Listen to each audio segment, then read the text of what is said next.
So Julio Foolio is dead. Yes, you heard it. He's dead. He's deleted. He's unalived. He's clocked out of work. His body is disintegrating as we speak. And I don't mean that to be funny. I mean that to show you guys these are the results of being the most disrespectful person on earth. Let's run the news clip. You know, at this point, around 4:40 this morning, we received a 911 call about a shooting that happened here in the parking lot behind me on McKinley and Fowler. What we have learned, and again, this is all very early in the investigation, is that 2 cars were shot at. 4 people were shot in total as a result of this. 3 of them were transported to hospitals, and 1 was pronounced deceased here on the scene. So we are working to learn what led up to the shooting, motive. You can see behind me, a lot of officers are here. They are talking with witnesses. They are looking for video. Now, as you hear, it's been confirmed that he's passed away, but some people would say Julio Foolio basically gave up his own location. Now, Julio was killed miles away from Jacksonville, Florida, which is his hometown. He was killed in Tampa, Florida, but he would say, hey man, I'm giving people the address. Come if you know what time, you know the details. At 5, 6 o'clock, I'm gonna be at the address that I sent out. Meet me there. And he would also show that he was very drunk and he does not drink. So he was lacking in every type of way. He was giving out information. He was showing details of where he was at. They even showed a video of him where he's coming up the stairs. So if you live in the local Tampa area and maybe you got beef with Foolio, or your niggas in Jacksonville may have beef with Foolio, and you want to do them a favor, you know where he's at. And it's not like he's at a high-star hotel. He was at the Holiday Inn, no chingy. Let's take a look. Hey, the pool party start today at 5, 6 o'clock. If you already got the address, pull up, man. You got the address, pull up. If you need the address, DM me right now. The pool party start at 5, 6 o'clock. DM me for the address or DM Foolio booking ESPN. I'm gonna put it right here. Got me drinking, cuz. I don't even drink, cuz.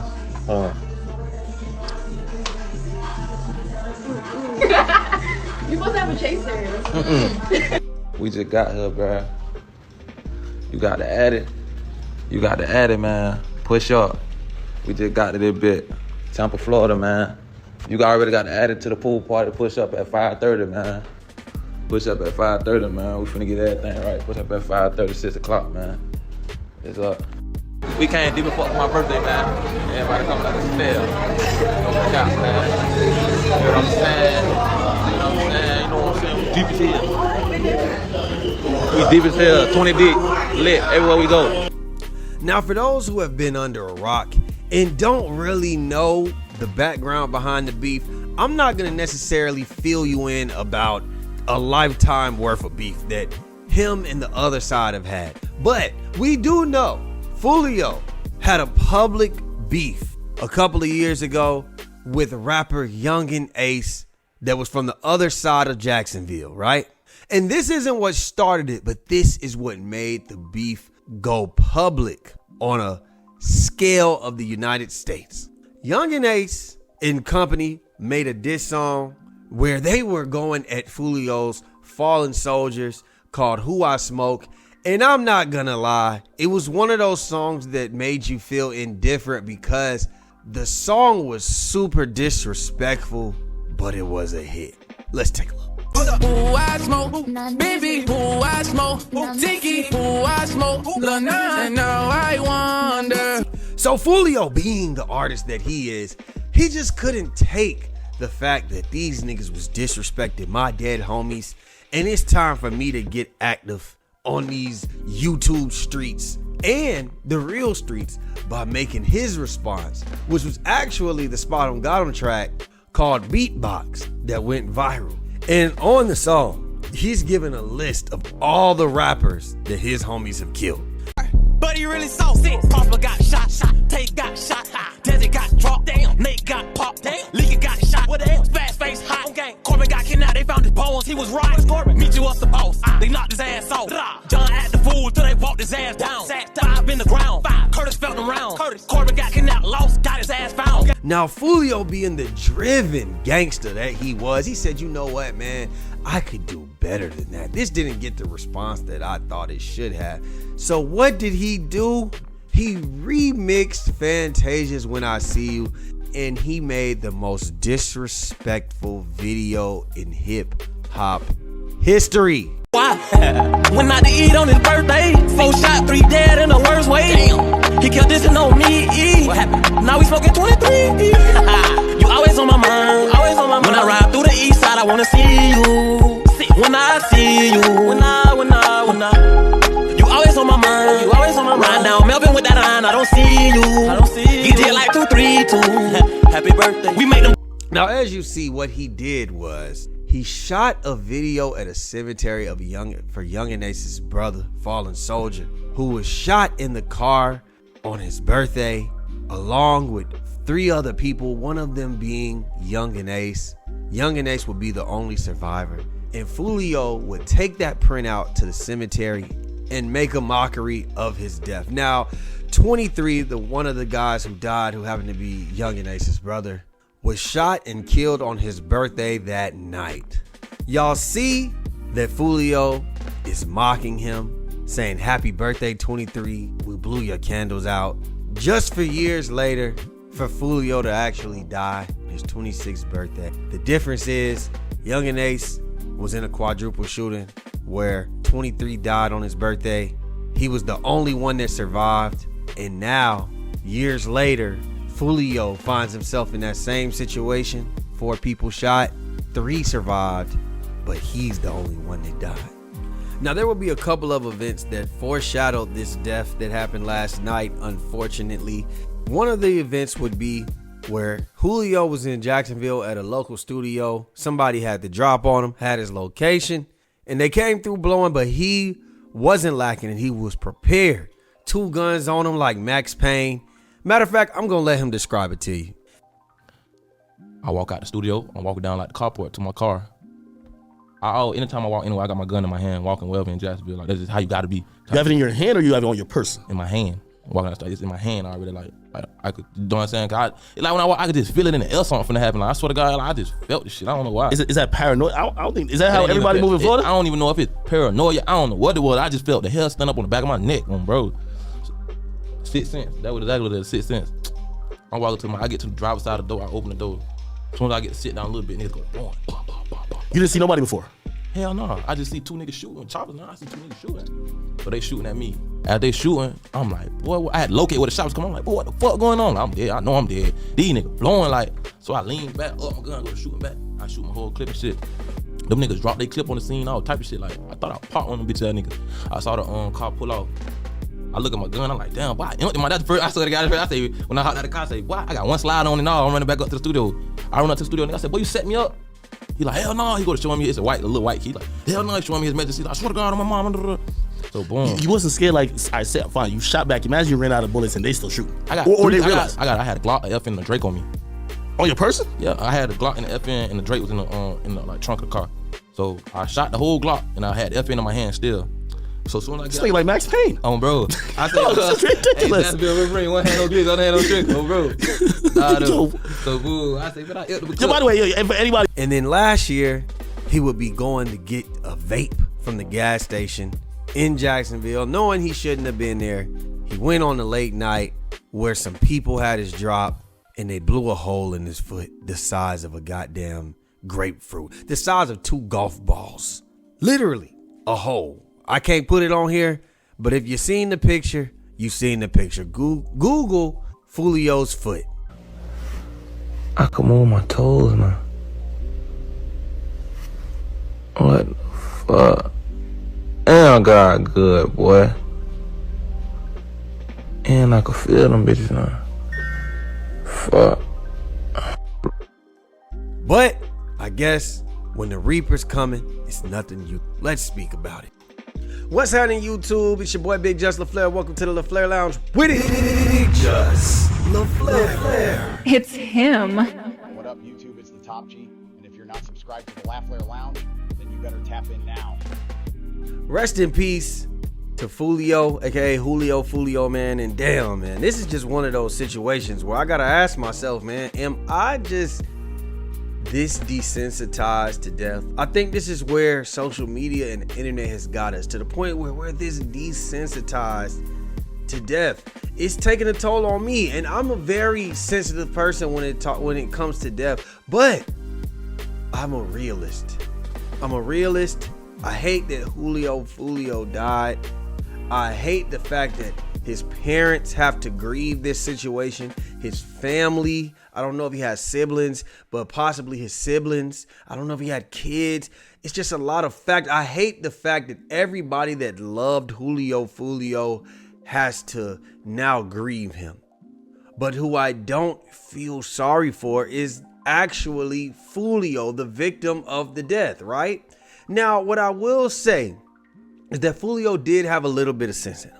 I did watch interviews because I was intrigued by his interviews, because Foolio came off in his music as somebody who was like this savage gangster, this type of person. But in actuality, Foolio, you could tell in his interviews that he really wanted to get out of the streets. He did not want to be in this situation, but I felt like he kept doing it for his public persona. He kept doing this to push his music. He thought that if he could continue to do this, because it's kind of like he typecasted himself, right? What is typecasting? We were talking about this on my podcast, the Facts and Cap podcast, by the way. Check the link below. We were talking about typecasting. Typecasting is somebody that's like Steve Urkel, right? He's never gonna get another role other than Steve Urkel. He has to always be Steve Urkel.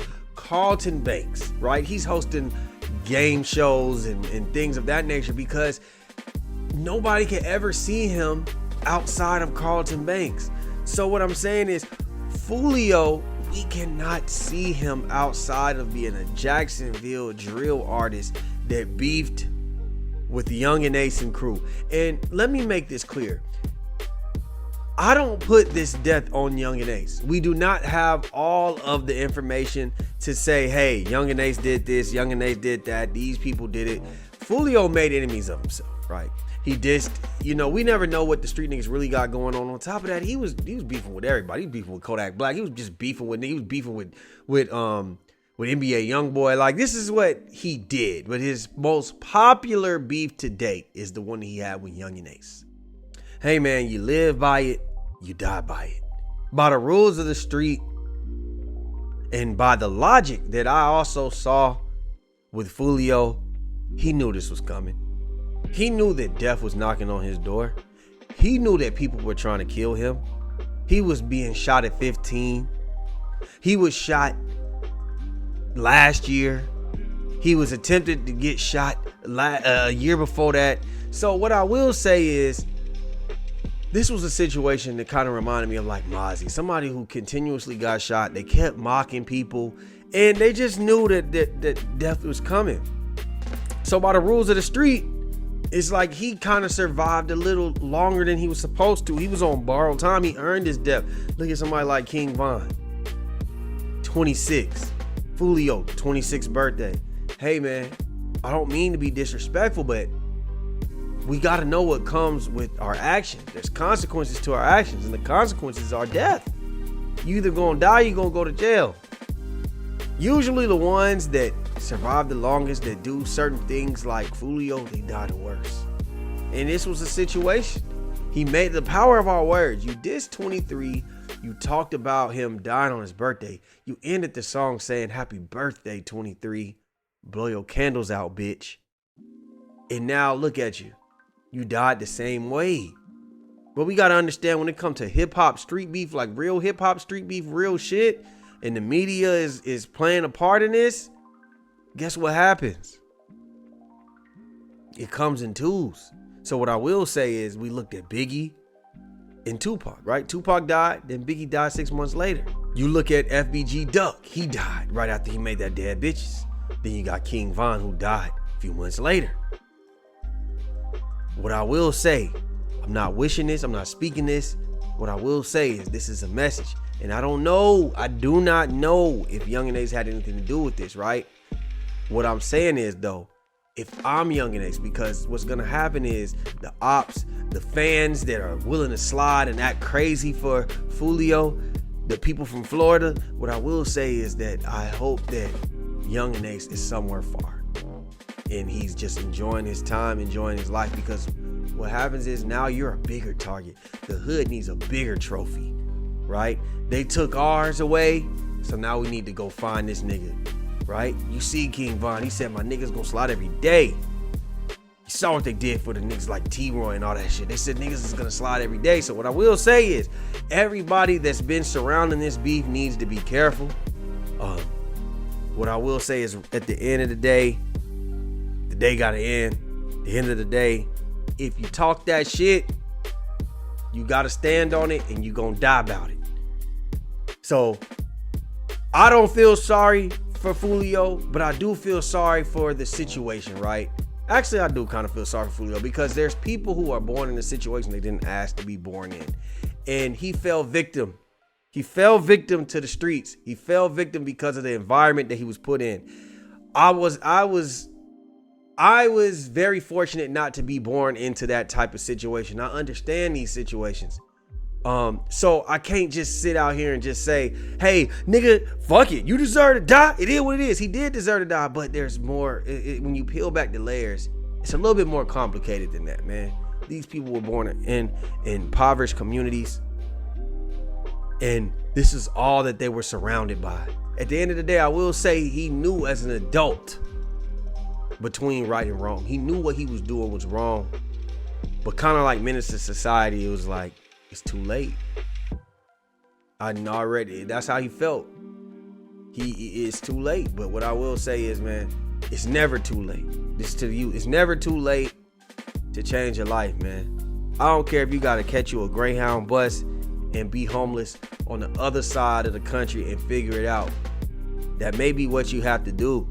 But if you're in a situation where your life is in danger, people want to kill you, you know for a fact, man, get up out of there. If you got an auntie, a cousin in another city, do what you got to do, man. If you ain't got nowhere to go to a homeless shelter in another state. I know that sounds scary. I know that we are people aren't comfortable being uncomfortable. But what I will say is, man, you got to value your life. And Foolio, he was the type of person where he was basically famous in his hood. He was famous, like everybody knew him. You know, I wouldn't say an A-list celebrity, but he was famous. You can't be in Florida, period, man. We got to move smarter as people, as rappers, to stop the violence, man. Is Florida always been crazy? It's going crazy where I'm at in Atlanta. Man, let's just, we got to figure this thing out, man. But I'm going to just leave it at that, man. What do y'all think, man? Do y'all feel sorry for Foolio, man? Rest in peace to him. Rest in peace to, and condolences to his family. Y'all leave that drill rap shit alone, man. It's going nowhere, man. Make sure y'all like, share, subscribe, comment, hit that notification bell. We out, baby.